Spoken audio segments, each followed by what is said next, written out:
Les devoirs pour demain sont de faire un exposé sur la langue française. Zut, je ne connais rien à ce sujet.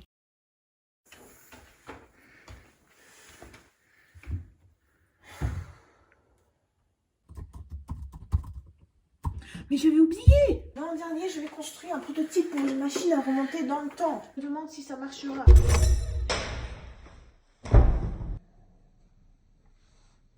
Oh, 1945, la fin de la Deuxième Guerre mondiale. Je me demande comment les gens parlent à cette époque. Je n'avais même pas vu, je suis dans le salon de quelqu'un et je porte toujours ces vêtements modernes et j'ai ce gadget avec moi. Personne ne doit me voir. Je voudrais jouer la comédie. La comédie! La comédie!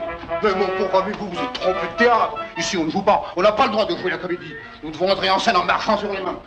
Oh, je ne les comprends pas trop bien, je n'avais pas prévu cette situation. Je comprends quelques mots, comédie, théâtre, antiquaire, mais pas assez. C'est difficile de les comprendre, mais ils écrivent beaucoup, je ne devrais pas les intégrer.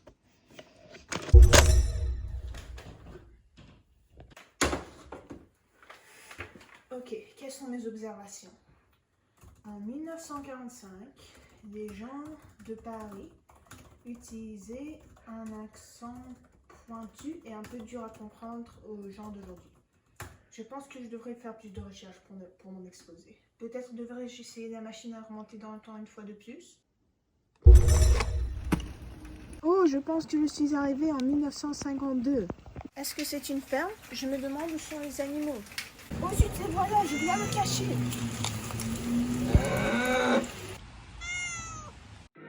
Mais regardez-le comme il vous regarde. On dirait qu'il est content. Et pourquoi il serait pas content? Mais les moutons, c'est pas plus couillon que de grandes personnes. Il sait bien que c'est pour le faire beau. Et quand il belle, eh ben, c'est sa façon à lui de me remercier. Ben voilà, vous voyez, il est terminé. Eh ben, si avec ce mouton, vous gagnez pas le premier prix au concours agricole, je me fais couper les mains. Oh oui, ma prof avait mentionné qu'il y a un accent utilisé dans les endroits ruraux de la France. Ça s'appelle le français populaire. Je ne savais pas que les gens l'utilisaient depuis si longtemps. Parfait, je pense que j'ai assez de matériel pour mon exposé. Le français parisien a influencé le français universellement accepté d'aujourd'hui. Quand on pense au français parisien. Par contre, le français populaire existe aussi depuis très longtemps et il est caractérisé par un accent prononcé et traînard et une voix aiguë.